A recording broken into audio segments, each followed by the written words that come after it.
Sobre o relatório do Fórum Econômico Mundial que mostra que o Cerrado poderia gerar 72 bilhões de dólares por ano para a economia do Brasil até 2030, viu?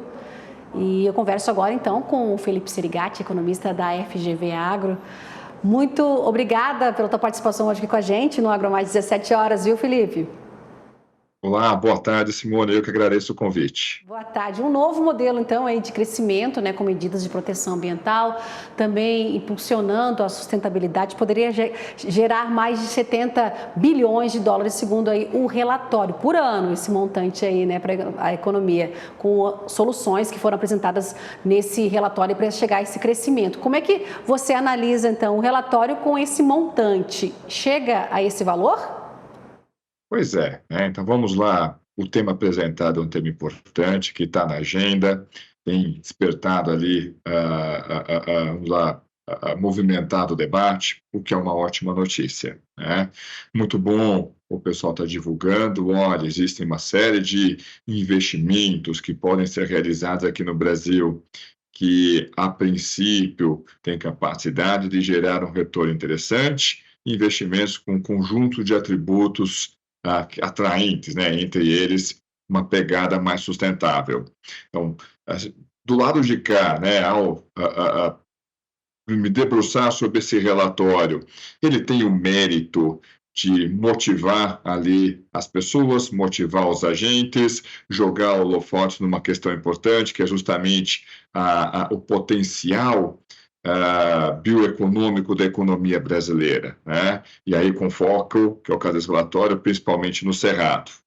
Com relação aos números, aos montantes, talvez tenha ali um excesso de otimismo, até mesmo se a gente for olhar em termos proporcionais, então, de acordo com o que está ali no relatório, essa atividade mais sustentável tem ali a potencial, né, de adicionar ao Cerrado, ao PIB do Cerrado, entre 47 e 72 bilhões de dólares a cada ano. Mas, gente, o que são 47 bilhões de dólares a cada ano, né? É o PIB do Mato Grosso. Então, o último número que a gente tem de PIB para as unidades da Federação do Brasil é lá de 2021. No caso do Mato Grosso, algo em torno de quase que 234 bilhões de reais. A gente imaginar uma taxa de câmbio aí de algo em torno de R$ 5, vai dar algo próximo de 47 bilhões de dólares. Olha, a gente adoraria, estamos torcendo muito para que efetivamente haja todo esse potencial. Imaginem que coisa boa, né? Então, conseguir realizar investimentos com todos os atributos favoráveis, também em termos ambientais, e isso ainda permitir adicionar um Mato Grosso inteiro ao PIB do Cerrado. É uma ótima notícia, mas talvez tenha ali algum excesso de otimismo. E veja, então, embora o tema seja importante, a gente entende ali a função desse relatório, que é muito mais despertar para o debate, não precisa ser tão rigoroso ali nos números, né? O desafio é monumental. Veja que nós estamos utilizando o caso do Mato Grosso, que no caso do universo agro, ele é uma potência, ele é realmente um caso de sucesso. O que está se dizendo nesse relatório é que, olha, a cada ano você vai adicionar de PIB, de renda gerada no Cerrado, justamente o caso mais bem sucedido do universo agro brasileiro, que é o estado do Mato Grosso. Queremos muito que esse número seja verdadeiro e que isso efetivamente aconteça. Mas, como prudência nunca é demais, talvez é bom a gente considerar esses números talvez excessivamente otimistas. Excesso de otimismo por um lado, não é, desse relatório, segundo a tua análise aí. Felipe, tem também no relatório esse potencial aí para bioenergia, não é? O relatório descreve então como a indústria pode ser ampliada de forma aí sustentável, abrir caminho então para o Brasil nesse mercado, como por exemplo combustível de aviação. Seria esse potencial aí para bioenergia no Cerrado? Então, vamos lá, você tem lá um conjunto de atividades, entre elas justamente a exploração da bioenergia. Veja que o próprio relatório coloca, né, em termos de emissão de carbono, nossa dor de cabeça não é a nossa matriz energética, muito pelo contrário, até ali no relatório, né, não sei, da fonte que eles utilizaram a informação, se for possível, separar agricultura, pecuária e mudança do uso do solo, tá? Tá colocando tudo na mesma coisa, e aí pode acabar fazendo com que o leitor considere ali, acabe superestimando as emissões das atividades agropecuárias. Então, ao invés de colocar tudo ali no mesmo barquinho, separa, né? O que é emissão da agricultura, das lavouras, o que é emissão da pecuária, o que é a emissão da mudança do uso do solo. De qualquer forma, insisto, acho que no ponto principal que é o relatório não tem provavelmente ali como grande objetivo mostrar ali um rigor muito grande nos números, tanto que essa geração de renda ele usa como fonte justamente o programa, né, de transformação ecológica, né, divulgado pelo governo. Vamos lá, né? Naturalmente o governo vai fazer ali números mais otimistas. Se o governo não for o agente mais otimista no mercado, coitado do restante do mercado, né? De qualquer forma, a função desse relatório, na minha opinião, é muito mais do que jogar o holofote dentro desse tema, despertar ali o otimismo entre os agentes, motivar, olha, tem investimento que pode dar retorno, investimento com atributos sustentáveis, vamos tentar aproveitar essas oportunidades, mesmo que os números não sejam necessariamente esses apresentados. Aproveitar as oportunidades.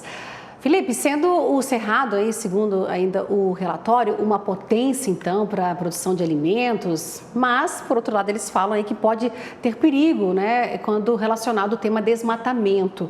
Conforme a pesquisa, o Cerrado recebe menos atenção, então, e proteção legal aí do que a Amazônia. E o relatório ressaltou ainda esse aumento aí de 43% do desmatamento no bioma no ano passado. Como é que você avalia? E isso é bem curioso, né? Então, principalmente, uma parte disso é motivada porque a nossa agenda ambiental aqui no Brasil, ela sofre forte influência da agenda ambiental lá de fora, tá? Por mais que o bioma Amazônia responda uma fração majoritária do território nacional, o Brasil não se resume ao bioma Amazônia, mas para quem está lá de fora, esse é o tema, salvar a Amazônia, né? Por mais que a gente tenha ali desafios também associados a outros biomas, né? Então, novamente, se esse relatório puder jogar ali o holofote, olha, tamanho o Cerrado também demanda ali atenção, não é? Então, de novo, a nossa agenda ambiental aqui dentro sofre muita influência da agenda ambiental colocada lá fora, como se alguns participantes aqui dentro, pera lá, né, não quero ficar fora ali do que é mais bonitinho, do que é mais descolado dentro dessa discussão, o que o pessoal está discutindo lá fora, opa, deixa eu participar do que está sendo discutido lá fora. Não, nós precisamos de protagonismo nessa agenda ambiental, mas dentro da nossa realidade, dentro das nossas prioridades. De fato, a gente avançou com a agropecuária, teve sim, então a atividade agropecuária demanda naturalmente áreas, né? Dessa forma que nós avançamos com a fronteira agrícola. No entanto, isso é uma realidade muito mais associada ao passado que associada ao presente, sequer associada ao futuro. Então, a gente tem plenas condições, e temos feito isso, de expandir a produção agropecuária, muito mais por aumento de produtividade, por incorporação de tecnologia, do que por incorporação de novas áreas. Então, de novo, naquele gráfico que o pessoal ali apresenta esse relatório de emissão, separa o que é agropecuária e o que é mudança de uso do solo, porque a maior fração da nossa, mas de longe mesmo, a maior fração da nossa produção agropecuária se dá em áreas já antropizadas, em áreas já consolidadas, não se dá em novas áreas. Mas na hora que o pessoal põe tudo isso dentro da mesma conta, justamente pode dar essa sensação equivocada. Tá certo, Felipe. Nosso último assunto aqui, não poderia deixar de abordá-lo com você, IPCA 15, é a prévia da inflação, a prévia divulgada hoje pelo IBGE. Preços sobem 0,78% em fevereiro, com reajustes de educação. Fala pra gente aí a sua análise, por favor.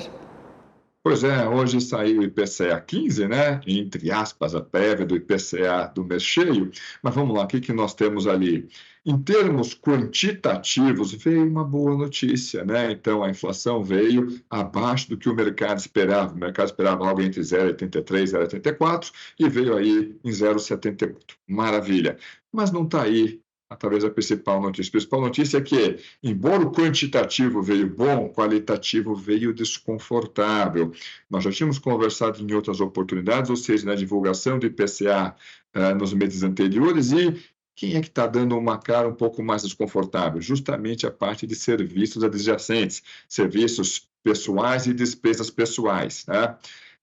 Essa parte de serviços está dando uma acelerada. Isso está contaminando o que a gente chama de núcleo da inflação. Tem diversos núcleos. Vamos pegar aqui o principal, ou pelo menos aí o mais fácil de explicar. Você vai pegar todos os preços que o IBGE monitora pelo IPCA, tira a parte de alimentos, porque tem safra, intersafra, quebra de safra, então são preços muito voláteis. E tira também preços administrados, gasolina, óleo diesel, gás de cozinha, energia elétrica, por quê? Porque são preços que o governo controla direto ou indiretamente. Então, você tira esses preços, você vai ter o que a gente chama de núcleo de inflação, que tenta captar de uma forma mais precisa se a demanda na economia está mais ou menos aquecida, ponderada pela oferta. E o núcleo tem acelerado. Tá? Não é nada fora do controle, longe disso, mas reforça a postura do Banco Central em ser mais cauteloso com a redução da taxa de juros. Nós estamos caminhando bem com a nossa batalha contra a inflação, mas essa guerra não está vencida. Então, provavelmente, o Banco Central, na próxima reunião do Copom, vai dizer o quê? Vamos fazer essa redução de taxa de juros com cautela. Tem sinais dentro da inflação que não nos permite acelerar esse corte de juros. Tá certo, Felipe. Muito obrigada pela tua participação hoje aqui com a gente no AgroMais 17 horas. Conversei com o Felipe Serigati, nosso analista e também economista da FGV Agro. Obrigada. Boa tarde, Felipe. Até uma próxima. Eu que agradeço. Boa tarde a todos.